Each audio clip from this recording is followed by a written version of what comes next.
magandang umaga po sa inyong lahat. Maraming salamat po. Nandito po kayo.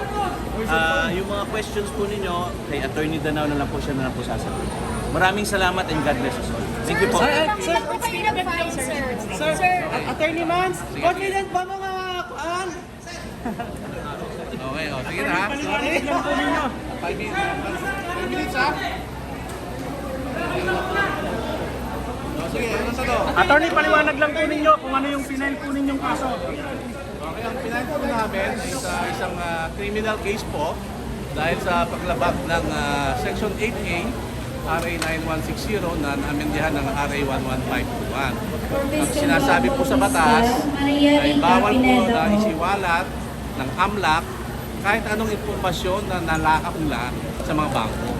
So yun po yung sinasandigan namin, yung Section 8A po ng RA 9160. Sir, ano naman comment niyo po doon na except in cases of impeachment? So, kung babasahin po natin yung batas na yon, na-amendahan siya noong 2021, RA 11521. Na-amendahan ng RA 9160. So, 2021 po, yung batas na yan, pinatupad po ng Kongreso. Diba?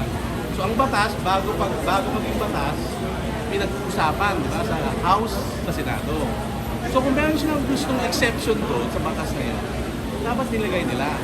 Ang Section 8A po ay malinaw. Sabi ron, the AMLAC and its Secretariat shall not in any way disclose any information in any manner. Okay? Thank you, sir. wow!